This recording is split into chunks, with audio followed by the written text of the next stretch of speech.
Բարձր սիրելի հայրենակիցներ, եթերում կրկին քաղաքական խաչմերուկն է, այսօր արդեն հուլիսի 15-ն է։ Կարծում եմ բավականին հետաքրքիր հաղորդում ունենք մենք, քանի որ խոսելու ենք Հայաստանից էլ կան հարցեր քննարկելու, ասեմ, որ հարցերը օրինակի համար երեկվա հանդիպումը բավականին կարևոր էր Արմեն Գրիգորյանի Հայաստանի Եվրամիության նոր առաքելության ներկայացուցիչների հետ։ Կքննարկենք այն հարցը, թե ինչպես արդեն Գագիկ Ծառուկյանից սկսվեցին արգրավման գործընթացները, գույքի առաջին արգրավված գույքը կա, որը որ վերադարձվել է Երևանի քաղաքապետարանին։ Դրանից բացի TRIP ծրագրի շուրջ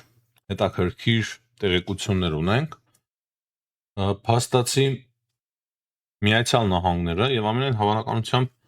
Դոնալդ Թրամփը անձամբ որոշել է TRIP ծրագրի իրականացումը հանձնել մի ընկերության եւ մեկ անհատի, ով որ զբաղվում է Միացյալ Նահանգների Սպիտակ տան հալային մասի վերանորոգմամբ, ծագումով ռուս մեծ գործարար, հետաքրքիր տեղեկություններ են։ Դրանից բացի Հայաստանի կառավարությունը վավերացնելու TRIP ծրագիրը եւ Հայաստանի եւ ԱՄՆ-ի միջև ռազմավարական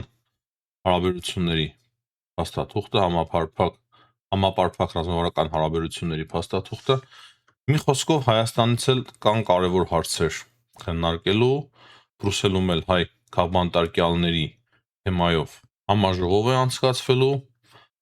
այդ հարցը նույնպես մեր ուշադրության կենտրոնում կարծում եմ պետք է լինի, կարևոր հարց է, մնացածը արդեն Իրան, Մերձավոր Արևելք, աննախադեպ սրացում է գնում հիմա Մերձավոր Արևելքում, աննախադեպ, ես որ տեսա կադրերը, ինչպիսի հարվածներ է հասցնում Միացյալ Նահանգները, թե ինչպիսի պատասխան հարվածներ է հասցնում Իրանը ամերիկյան ռազմական օբյեկտներին, ինչ պայթյուններ են գրանցում, ինչ կրակ է, ինչ ծուխ է, իրոք ապշեցուցիչ կադրեր են։ Եվ այդ ամենը հստակ հուշում է այն մասին, որ լուրջ էսկալացիա տեղի ունեցավ Մերձավոր Արևելքում, դրանից բացի հուտեներն էլ հանգիստ չեն, հարվածներից բացի նաև կոչեր են հնչեցնում, կարծում եմ այդ ամենը պետք է քննարկենք, Ուկրաինայի մասով էլ բազմաթիվ հարցեր կան քննարկելու, հիմա Ուրսուլա ֆոն դեր Լայենն է գտնվում Ուկրաինայում, քանի որ այնտեղ տոնական արարողություններ են տեղի ունենում, Ուկրաինայի օրվա կապակցությամբ էլի տարբեր երկրներից հյուրեր կան, տեղեկություն կա, որ Թուրքիայի արտգործնախարարն է մեկնելու Ուկրաինա, դրանից բացի վաղ Ադրբեջանի արտգործնախարարն է պաշտոնական երկօրյա այցով մեկնում Ռուսաստանի Դաշնություն հանդիպելու է Լավրովի հետ, ռուսական նավերը խնդիրներ են ունենում Սև ծովում, այդ հարցը նույնպես կքննարկենք, այսինքն այնքան հարցեր կա քննարկելու այս հաղորդման ընթացքում, որ կարծում եմ ձեզ միանշանակ հետաքրքիր կլինի, դրանից բացի Ուկրաինան ունի որոշ հաջողություններ կոնկրետ ռազմի դաշտում, կոնկրետ տարածքներ է տեսել ազատագրել, օդում ուկրաինական ուղղաթիռ է խոցել, Ազովում եւ Սևծովում ռուսական նավերը կրկին ոչնչացնում, դրանց թիվը արդեն հասել է մոտ 200-ի, ահա այս բոլոր հարցերը էլի բազմաթիվ հարցեր կքննարկենք, քանի որ կան նաև քաղաքական հայտարարություններ Ուկրաինայի մասով, ինչպես Պեսկովի կողմից, պես էլ Ուրսուլա ֆոն դեր Լայենի կողմից եւ Դոնալդ Թրամփի կողմից։ Մի խոսքով սկսում ենք, սիրելի հայրենակիցներ, անպայման լայքեք, բաժանորդագրվեք։ Ուզում եմ կրկին ցույց տալ, թե ինչպես են բաժանորդագրվում մեր ալիքին, քանի որ շատ տարօրինակ է այսքան դիտումներ ունեցող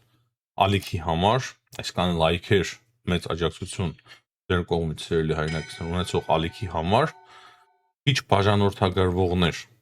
ամեն տեսանյութի ժամանակ մենք ունենք տարօրինակ քիչ բաժանորդագրումներ, դիտումների, լայքերի, մեկնաբանությունների, դիտումների երկարության համեմատ, դրա համար այս հարցը նույնպես պետք է փոխել, քանի որ մեծ մասը կրկին դիտում եմ մեզ առանց բաժանորդագրվելու, չգիտեմ ինչ հոգեբանություն է դա,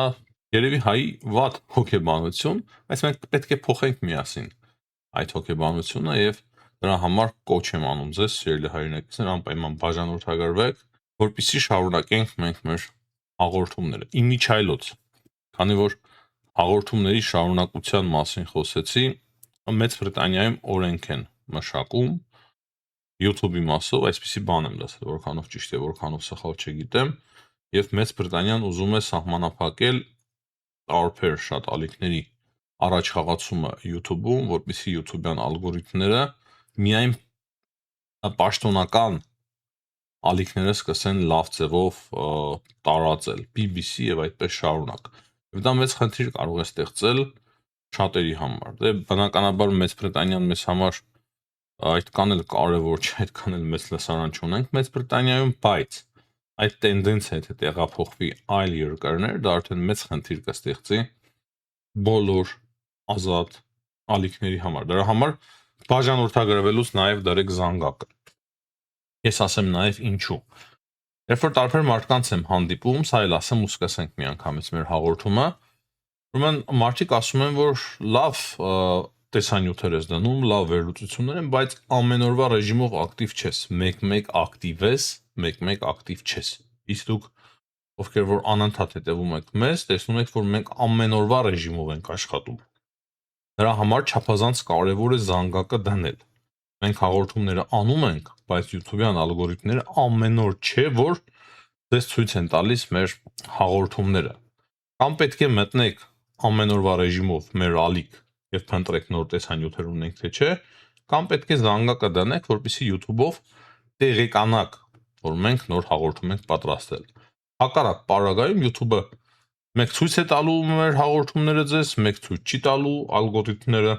եւ դուք միշտ չեք կարողանա հետևել մեզ, կարող շաբաթը մեմ ստացվի, ապագայում էլ ընդհանրապես չստացվի եւ ասեք, որ Էդուարդ Այվազյանը այլևս նոր հաղորդումներ չի պատրաստում, որpիսի չբաց թողնեք, անպայման զանգակը դրեք։ Սկսում ենք, քանի որ շատ երկար է, արդեն 7 րոպե է մոտ մենք խոսում ենք այս թեմաներով։ Ուրեմն սկսենք Արմեն Գրիգորյանի երեկվա հանդիպումից Եվրամիության նոր առաքելության ներկայացուցիչների հետ։ Եվ սա շատ կարևոր է այն առումով, որ հիմա այս նոր առաքելությունը տարբերվում է այն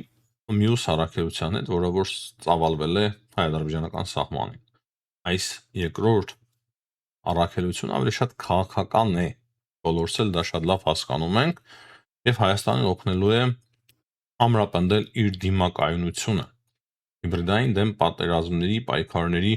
դեմ Հայաստանի դիմակայունությունը, ապա տեղեկատվության պայքարում Արմեն Գրիգորյանը տակ նշել է, որ սա շատ կարևոր առաքելություն է եւ շնորհակալություն է հայտնել Եվրամիությանը բազմաթիվ հարցերի շուրջ աջակցության համար, այդ թվում նաեւ ֆինանսական։ Կրկնեմ, դա քաղաքական կոնկրետ ուղղվածություն ունեցող առաքելություն է, եթե ավելի կոռեկտ լինենք, քանի որ մարդիկ սիրում են, ավելի շատ պաշտոնյաներն են սիրում կոռեկտություն, լրատվական անվտանգության, բայց բնականաբար այն մեծ բաղադրիչ ունի իր մեջ քաղաքականություն, այսինքն արտաքին քաղաքականության մեջ մենք նույնպես կտեսնենք հետաքրքիր փոփոխությունների դինամիկա։ Հաջորդ հարցը, որը կարևոր է քննարկման, դա այն է, որ Multi-Vance ՍՊ-ի Ալեք Մանուկյանի 11 հասցեում գտնվող գույքը, որը որ գտնվում է Գագիկ Ծառուկյանի սեփականության ներքո, վերադարձվել է Երևանի քաղաքապետարանին։ Դա շատ կարևոր տեղեկություն է, եւ սա արդեն հստակ մեզ ցույց է տալիս, որ մենք ճիշտ ենք մեր վերլուծությունների մեջ, հերթով Հայաստանի իշխանությունները հետ են բերելու բազմաթիվ գույքեր Գագիկ Ծառուկյանից։ Եվ Գագիկ Ծառուկյանի երկար տարիներով բանտարկելը, ես կարծում եմ, որ չի մտնում Հայաստանի իշխանությունների կամ իրավապահների ծրագրերի մեջ։ Ահա այս անձի մասով իմ պատկերացումներն եմ ասում եւ գրեթե համոզված եմ այդ ամենի մեջ Գագիկ Ծառուկյանի մասով հիմնականում շատ բան կա վերադարձնելու։ Այդպես է կարծում Հայաստանի իշխանությունը, այդպես է կարծում իրավապահ համակարգը եւ իրենք անպայման այդ ուղղությամբ կշարժվեն։ Սա առաջին քայլն է, Արարատ ցեմենտը եւ Multi-Vance ՍՊՀ-ն։ Ապագայում ելի հետաքրքիր տեղեկություններ կունենանք Գագիկ Ծառուկյանի գործի մասով։ բավականին արագ սկսեցին, չի առաջ գնալ։ Հաջորդ ավելի կարևոր եւ մեծ հարցերը արդեն վերաբերվում են TRIP-ին, քանի որ հուլիսի 16-ից սկսվում է վավերացման հարցը այդ ծրագրի Հայաստանի կառավարության կողմից, նաեւ հայ-ամերիկյան ռազմավարական համապարփակ համաձայնագրի եւ այդ համաձայնագրում նաեւ TRIP-ը կա, հիշում եք ամսի 1-ին հունիսի հետո 4-ին այդ փաստաթղթերը ստորագրվեցին, 1-ին պետքարտուղարի ներկայությամբ, 4-ին արդեն Հայաստանի արտգործնախարարը ստորագրեց, իսկ Մարկո Ռուբիոն Միացյալ Նահանգներից ստորագրեց TRIP-ի մասով։ Ահա այդ ամենն է մտնում ավերացման փուլ, գնալու է կառավարություն, ազգային ժողով, սահմանադրական դատարան մի խոսքով։ Բավականին հետաքրքիր գործընթաց է սկսվում, եւ մենք հիմա հետաքրքիր տեղեկություններ ունենք այս առումով Միացյալ Նահանգներից, որ Միացյալ Նահանգների Սպիտակ տան այդ բալային պարային հատվածի շինարարությամբ զբաղվող ընկերության տնօրենը զբաղվելու է նաեւ TRIP ծրագրով։ Կարծում եմ, որ սա Թրամփի որոշումն է եւ միանշանակ քիչ տեղեկություններ ունենալով այդ մասին դժվար է ասել լավ ու վատի մասին, լավի ու վատի, նույնիսկ լավ ու վատ էլ այստեղ չկա, բայց եթե այդպիսի որոշում է կայացվում, որ Կոնստանտին Սոկոլովն է զբաղվելու TRIP ծրագրով, ինքը ազգությամբ ռուս է, Ամերիկայի Միացյալ Նահանգների գործարար, եւ այդ ընկերության եւ իր ընկերությամբ Կոնստանտին Սոկոլովը, եթե զբաղվելու է TRIP ծրագրով, դա նշանակում է, որ Թրամփը անձամբ է հետևելու TRIP ծրագրին։ Ես կարծում եմ, որ սա լավ տեղեկություն է, այսինքն մեր սահմանափակ տեղեկություններով, որ արդեն հրապարակվել է ամերիկյան լրատվամիջոցներով, խոշոր այս տեղեկությունը պետք է որ դրական հետաքրքիր տեղեկություն լինի մեր համար։ Հաջորդ հարցը վերաբերվում է Բրուսելում բացվող համաժողովին հայ քաղբանտարկյալներ Ադրբեջանում եւ Եվրամիության ներկայացության անհրաժեշտությունը խորագրով։ Կարծում եմ ճիշտ, լավ, անհրաժեշտ տեղին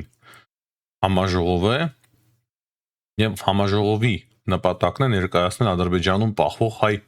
պատանդներին, քաղբանտարկյալներին եւ նրանց հետ կապված իրավիճակը, քանի որ դա շատ կարևոր թեմա է եւ շատ արդիական է, որպեսզի Եվրամիությունը այդ հարցով գնահատական տա։ Եվ դրանից բացի կարևոր է, որ համակազմակերպիչներն են Եվրոխորհրդարանի падգամավոր Կոստաս Մավրիդեսը Կիպրոսից եւ Միլիամ Լեքսմանը Սլովակիայից։ Եվ այստեղ շատ կարևոր է հիշել եւ անդրադառնալ Ալիևի մտահոգություններին այդ Շուշի մեդիա ֆորումի ընթացքում։ Ինքը խոսում էր, որ Եվրամիությունը եւ այսինքն Եվրոպական խորհուրդը հիմնականում դժգոհ են ադրբեջանցիները Եվրոպական խորհրդից եւ Եվրամիության խորհրդարանից տարբեր են Եվրոպական խորհուրդը եւ Եվրամիության խորհրդարանը, բայց մենք տեսնում ենք, որ շատ կարևոր բանաձևեր են ընդունում, թե Եվրոխորհուրդը, թե Եվրամիության խորհրդարան։ Եվրախորհրդի մեջ կա Ադրբեջանը եւ Հայաստանը, բայց Ադրբեջանը մի քանի տարի է բոյկոտել է նրա աշխատանքները, Ռուսաստանին նույնպես հեռացրել են, մի խոսքով։ Ալիևը դժգոհ է եւ ինքը ուզում է նաեւ դուրս գալ Եվրոպական խորհրդից։ Իսկ Եվրոխորհրդարանում, քանի որ չկա Ադրբեջանը եւ Հայաստանը, Եվրոպական խորհրդարանը դա Եվրամիության խորհրդարանն է։ Ահա, ադրբեջանցիները բախվում են Եվրամիության հետ, Եվրամիության խորհրդարանի հետ եւ Եվրոխորհրդի հետ։ Ինչ վերաբերվում է Ուրսուլա ֆոն դեր Լայենին կամ Եվրամիության գործադիր իշխանությանը, այլ նրանք խնդիր չունեն ադրբեջանցիները Եվրամիության գործադիր իշխանության հետ։ Մենք հասկանում ենք, որ Եվրամիության գործադիր իշխանությունը տարբերվում է Եվրոպական խորհրդարանից, չնայած որ կան բանաձևեր եւ որոշումներ, որոնք որ պարտավոր է կատարել Եվրամիության, այսպես ասած, կառավարությունը։ Պարզեցված ձևով ասում, նույն Ուրսուլա ֆոն դեր Լայենը, Կոշտան Կայա Կալասը։ Բայց քանի որ նրանք քաղաքական գործիչներ են, նրանց քաղաքականությունը տարբերվում է Ադրբեջանի նկատմամբ, քանի որ Եվրամիությունը մեծ շահեր ունի եւ ծրագրեր ունի տարածաշրջանում, բայց այսպիսի կարևոր նախաձեռնությունները իրոք սարաջուր են մեկ-մեկ լցնում Ադրբեջանի գլխին եւ ստիպում են, որպեսզի Ադրբեջանը ստիպված չուզելով տարբեր հակաեվրոպական հայտարարություններ անելով հանդերձ ստիպված լինի ինչ-որ քայլեր ձեռնարկել։ Հիմնականում այսքանը Հայաստանի մասով սիրելի հայրենակիցներ։ Կարծում եմ մնացած մասն էլ հաղորդման հետաքրքիր կլինի, դրա համար մի փոխեք ալիքը, քանի որ Մերձավոր Արևելքում նոր մեծ մասշտաբների պատերազմ է փաստացի սկսվում, որին որ մենք ականատես ենք լինում նաև տեսանյութերով, ոչ միայն հայտարարությունների մակարդակով, այլ նաև տարբեր տեսակի տեսանյութերով։ Նախ Թրամփը հայտարարել է, որ Հորմուզը բաց է բոլոր տեսակի նավերի համար, նույնիսկ ցույց են տալիս քարտեզով, որ նավերը անցնում են, Միացյալ Նահանգները վերահսկում է, բայց հակառակ քարտեզն է ցուցադրում Իրանը, որ այդքան էլ մեծ չեն այն նավերը, որոնք որ անցնում են Հորմուզի նեղուցով եւ փաստացի Հորմուզի նեղուցում նավարկությունը կանգ է առել։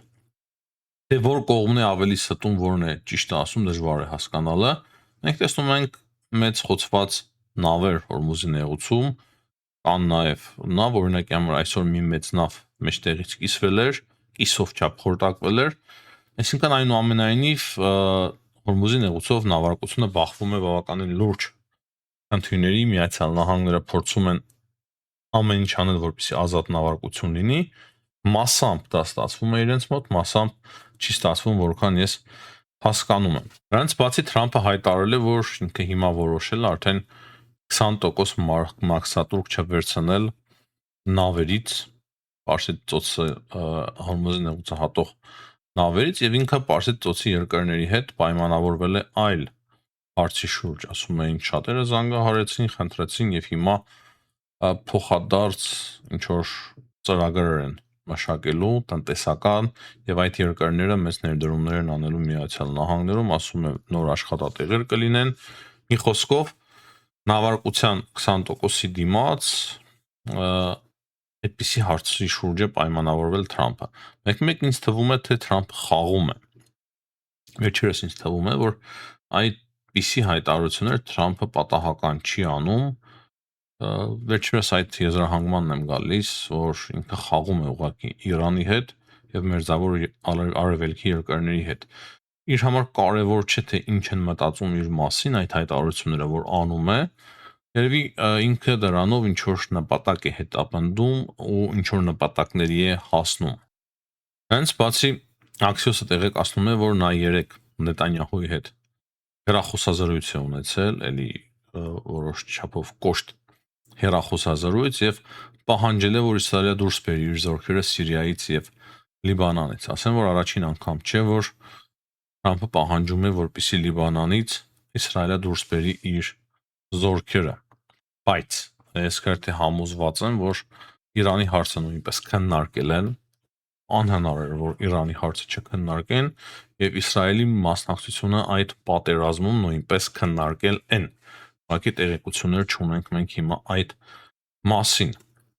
Նոր տեղեկությունները թե ինչ հարվածներ են տեղի ունեցել երկու կողմից, տեղեկություն կա, որ Միացյալ Նահանգները բավականին հզոր հարվածներ են հասցրել Բանդար-Աբբաս նավահանգստին, ինչպես նաև Կեշմ կղզում։ Երեք էլ էին նրանք նման հարվածներ հասցրել Կեշմ կղզում։ Միացյալ Նահանգների կենտրոնական հրամանատարությունը տեղեկացնում է, որ իրենք հարվածում են այն կետերը, որտեղից որ Իրանը կարող է հերթիրներ եւ անօթեշուտացող սարքեր արձակել։ Իր հերթին իրանցիները տեղեկացնում են, որ 30 բալիստիկ հերթիրներ են արձակել Բախրեյնի ուղղությամբ։ Եվ ահա այստեղ ամենահետաքրքիրն է սկսվում, քանի որ անցած գիշեր իրոք բազմաթիվ հերթիրներ, ինչպես նաև անօթեշուտացող սարքեր, հերթիրներ նաև կասետային մասերով, դրանց տեսանյութը նույնպես կա, հրավառության նման թափվում էին Բախրեյնի, Քուվեյթի եւ Յորդանիայի գլխին։ Այսինքն տարբեր տեղեր կար, որ հերթիրներ էին, տեղեր կա, որ անօթեշուտացող սարքեր, տեղեր կա, որ կասետային մաս պարունակող հերթիրներ։ Արդյունքում մենք տեսանք մեծ պայթյուններ, մեծ հրդեհներ, նրանց բացի իրանցիները ցուցադրում են օդից, թե ինչ են խոցել, ինչ հաջողություններին կարողացել հասնել ընդդեմ Միացյալ Նահանգների այս պատերազմը։ Նույնն է հրապարակում նաև Միացյալ Նահանգները, թե ինչպիսի հարվածներ է հասցնում Իրանին, դե բնականաբար Միացյալ Նահանգների հնարավորությունները շատ ավելի մեծ են, համեմատելի չեն իրանցիների հնարավորության հետ, բայց այնուամենայնիվ իրանցիները եւս ունեն այդպիսի հաջողություններ, քանի որ այդպիսի տեսանյութեր մենք տեսնում ենք Telegram-յան ալիքներով։ Այստեղ կարևոր է նշել, որ Թրամփը իր վարչակազմի հետ երեք քննարկել է թե ինչպես կարող է ընդլայնել ռազմական գործողությունները ընդդեմ Իրանի։ Այս մասին տեղեկացնում է մեզ Axios-ը, դրանից բացի կա արդեն կոնկրետ սպառնալիք Թրամփի կողմից Իրանի հասցեին, որ եթե շատ արագ իրանցիները չսկսեն բանակցություններ, ապա իրենք կհասցնեն հարված Միացյալ Նահանգները իրենց էլեկտրական համակարգին։ Թրամփը հստակ հասկացրել է, որ չի ցանկանում վնաս հասցնել հասարակ քաղաքացիական բնակչությանը, ասում է դա շատ կարևոր է Միացյալ Նահանգների համար, բայց մենք ստիպված կլինենք այդպիսի հարվածներ հասցնել Իրանին։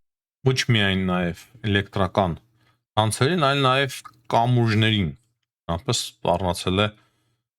հարված հասցնել, եթե իրանցիները չնստեն բանակցությունների, բայց Թրամփը մեկ ասում է իրանցիները բանակցում են, մեկ այսպիսի հայտարարություններ է անում, կրկնեմ, ինքը խաղում է իր հայտարարությունները ունեն կոնկրետ հասցեատերեր իմ պատկերացմամբ եւ հասցեատերը հաստատ մենք չենք։ Մենք ուղղակի քննարկում ենք այդ հայտարարությունները, դրա համար այդպիսի տարօրինակ են ստացվում դրանք։ Հենց բացի քիչ առաջ տեսա հանդիպեցի, որ կարծես հացահատիկի պահեստի է հարված հասցրել Միացյալ Նահանգները։ Սա առաջին դեպքն է, ինչ սկսվել է Իրանի դեմ պատերազմը եւ դա եւս կարծում եմ, որ իր մեջ ինչ որ շատ լուրջ ձևի ուղերձ է պարունակում Իրանին։ Հուտիների մասով։ Ինչպես գիտեք, մի քանի օր է բավականին լուրջ լարվածություն կա հուտիների եւ Սաուդյան Արաբիայի միջև, Եմենի հուտիների մասին է խոսքը, բնականաբար, որոնք որ փորձում են ահաբեկել նաեւ Սաուդյան Արաբիային, որ առաջ Սաուդյան Արաբիան հարվածներ էր հասցրել հուտիներին, նրանք ի պատասխան Սաուդյան Արաբիային եւ հիմա հուտիները նախազգուշացրել են ավիաընկերություններին, որ հեռու մնան Սաուդյան Արաբիայի երկնքից։ Ուզում են, որ ընդհանրապես ոչ մի ինքնաթիռ չթռնի Սաուդյան Արաբիայի երկնքում։ Եվ սա բավականին խնդիրներ է լուրջ ստեղծում, կարծում եմ Սաուդյան Արաբիայի համար։ Այսինքն այստեղ էլ ունենք բավականին լուրջ սրացում, ռազմական գործողություններ, որոնք որ կարող է վերաճեն արդեն ավելի մեծ պատերազմի։ Չեմ ասում լայնածավալ, քանի որ դժվար է ասել ինչ հնարավորություններ ունեն հուտիները։ Սաուդյան Արաբիան բնականաբար ունի մեծ հնարավորություններ, բայց հուտիներն էլ բազմաթիվ հրթիռներ, որոնք որ կարող է շատ երկար օգտագործեն։ Հիմա խոսենք ռուս-ուկրաինական պատերազմից։ Այստեղ էլ կարևոր հարցեր կան քննարկելու։ Երեք հետաքրքիր տեղեկություն ստացա, որ Ուկրաինայի զինված ուժերը կարողացել են հետ շպրտել որոշ հատվածներում ռուսական զորքերը։ Խոսքը գնում է Մալիևկայի մասին, Սիչնևոգոյի մասին, Նովոգեորգիևսկի մասին, ինչպես նաև Զապորոժսկոյի շրջանի մասին Դնեպրոպետրովսկում։ Այդ մասին տեղեկացնում է Deep State-ը, եւ այդտեղ հստակ նշվում է, որ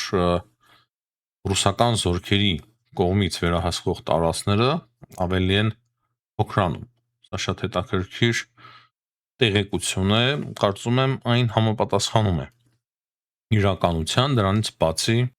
այսօր ստանում ենք տեղեկություն, որ Ռուսաստանը հարվածներ է հասցրել հրթիռներով Օդեսային, 3 հոգի է այնտեղ զոհվել, կան նաև վիրավորներ, բայց Ռուսաստանը մեկ գիշերվա ընթացքում, այս գիշերվա ընթացքում կորցրել է 20 նավ։ Եթե չեմ սխալվում, 10 օրերի ընթացքում Ազովում եւ Սևծովում Ռուսաստանը արդեն կորցրել է մոտավորապես 100-ից միանշանակ ավել է, բայց արդեն մոտ 200 նավ կամ մոտեցել են այդ թվին։ Օրական 20, 30, 15,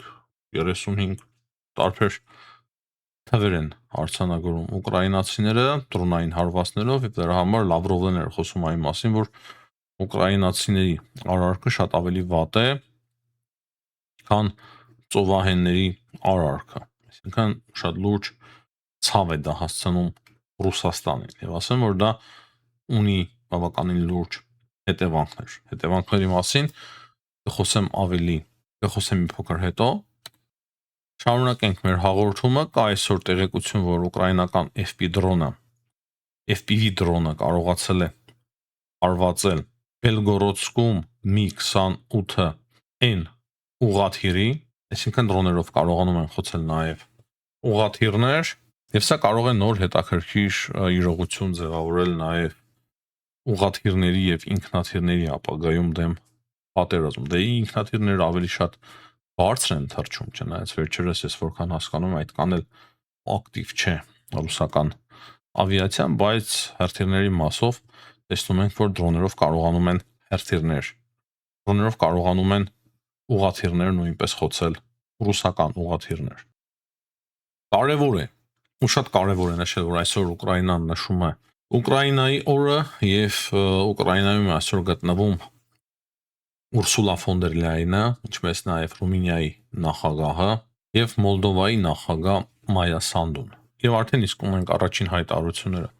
Ուրսուլա ֆոն դեր Լայենի կողմից, եւ նա ասում է, որ 1 միլիարդ եվրո կհատկացնենք Ուկրաինային, կոնկրետ դրոնային համակարգին Ուկրաինայի, այսինքն այնինչ անում են հիմա Ուկրաինայի դրոնները, դա շատ է ոգեշնչել եվրոպացիներին, ոգևորվել են եվրոպացիները, եւ հիմա 1 միլիարդ եվրո են հատկացնելու Ուկրաինային։ Ուրսուլա ֆոն դեր Լայենի հայտարարություններից էլ մենք հասկանում ենք, որ իրենք պատկերացնում են, այսինքն եվրոպացիները, որ Ուկրաինան հիմա շատ ավելի հզոր ամուր դիրքերում է գտնվում եւ ոչ միայն պատերազմի ռազմի դաշտում, այլ նաև բանակցությունների մեջ այդ դիրքերը միանշանակ Ուկրաինայի կամրապնդվեն։ Երեք տեղեկություն կար, որ Ուկրաինայի ժամանելու նաև Թուրքիայի արտգործ նախարար Հական Ֆիդանը հետաքրքիր է իր այն հայտարարությունից հետո Ուկրաինայի մասով, որ Անկորիջի բանակցություններին պետք է միանա Ուկրաինան եւ այդ գաղափարով պետք է առաջնորդվեն։ Ես կարծում եմ Ուկրաինան թքած ունի Անկորիջի բանակցությունների վրա եւ բոլոր այդպիսի հայտարարություններ անողներին, բայց դրանից ողջևորվել է Ռուսաստանը եւ Լավրովը հայտարարություններով էր հանդես եկել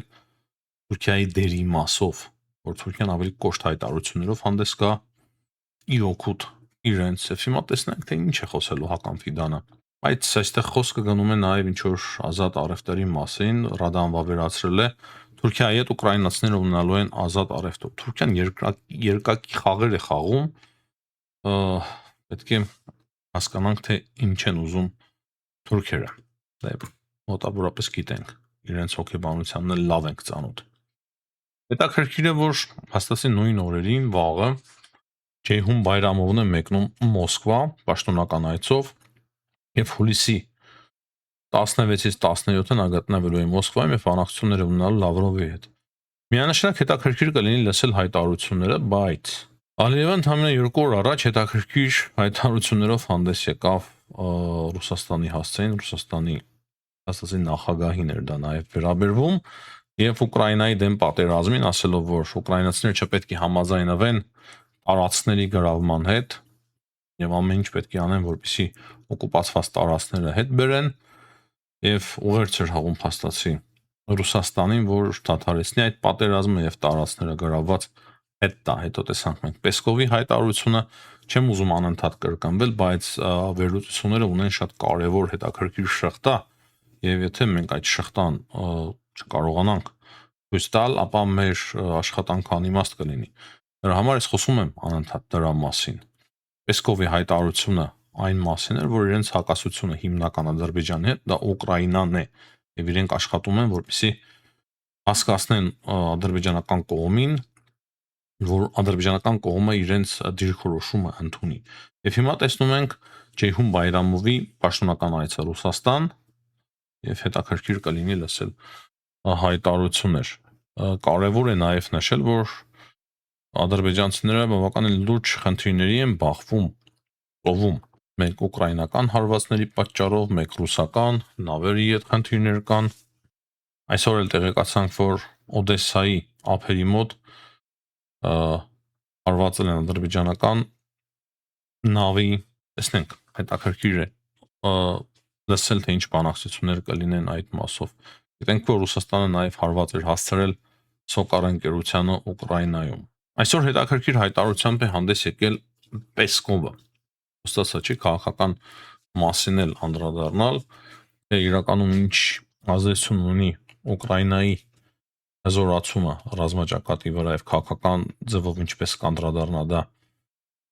բանակցությունների վրա, եւ այսօր Պեսկովը ասում է, որ Կրեմլը հաղորդագրություններ է ստանում, այսինքն ազդանշաններ է ստանում տարբեր հաղորդագրությունների միջոցով, որ Միացյալ Նահանգները շարունակում են աշխատել ռուս-ուկրաինական պատերազմի ուղղությամբ, բայց իրանական հարցն է խոչընդոտում, եւ երբ որ լուծվի Իրանի շուրջ իրավիճակը կարգավորվի, ապա Միացյալ Նահանգները կներգրավվեն այս բանակցությունների մեջ։ Ինչու է անում Պեսկովը այդպիսի հայտարարություն, ես տեսնում եմ, որ Ռուսաստանը արդեն նեղն է ընկել բավականին լուրջ ձևով եւ սպասում է, որպիսի Միացյալ Նահանգները ինչ որ ձևով ակտիվանան եւ ամենայն հավանականությամբ Ռուսաստանը պետք է գնա, ստիպված է արդեն գնալ լուծումների։ Ես այդպես եմ տեսնում, Թրամփն էլ է պատկերացրեք հայտարարությամբ հանդես եկել, որ Ռուսաստանը պատրաստ է արդեն համաձայնագիր ստորագրել, որ ավարտում է պատերազմը Ուկրաինայի հետ։ Ահա այդպիսի հայտարարությամբ է հանդես եկել Դոնալդ Թրամփը։ Եվ կրկնեմ, սրանք չեմ կարծում, որ պատահական հայտարարություններ են։ Եվ վերջում ամենի հետ իհարկե կապ ունի ինչ որ չափով եւ չունի եւ ունի, դա այն տեղեկությունն է, որ Չինաստանը հաստատի պատրաստ պահանջ է ներկայացրել Ռուսաստանի Դաշնությանը Սիլասիբիրի 2-ի մասով։ Այսինքն ուզում եք, որ գնենք ձեր գազը, ապա այն պետք է լինի շատ էժան, ինչպես որ դուք Ռուսաստանում եք վաճառում գազը, նույնիսկ ավելի էժան եւ բազմաթիվ շատ լուրջ արտոնյալ պայմաններով։ Ինչքան կուզենանք կվերցնենք գազը, ինչքան կուզենանք չենք վերցնի, մենք պարտավոր չենք ինչ-որ պայմանագրերով կոնկրետ քանակությամբ գազ դզանից վերցնել, ամենաէժան ձևով պետք է ստանանք այդ գազը, դուք պետք է կառուցեք այդ ենթակառուցվածքները, դուք պետք է սպասարկեք, այսինքն շատ խիստ վերջնագրի տեսքով այդպիսի պահանջներ է ներկայացրել Սիլասիբիրի եւ Սիլասիբիրի 2-ին եւ Գազպրոմին, ինչից հետո Գազպրոմի ակցիաները շատ լուրջ ձևով նվազել են։ Կարծում եմ շատ հետաքրքիր տեղեկություններ նաեւ դա եւ դա եւս ցույց է տալիս շատ հետաքրքիր տենդենց։ Հիմնականում այսքանը սիրելի հայրենակիցներ այսօրվա համար, վաղը մենք հաղորդում չենք ունենալու, կհանդիպենք մյուս օրը։ Հաջողություն, լավ մնացեք։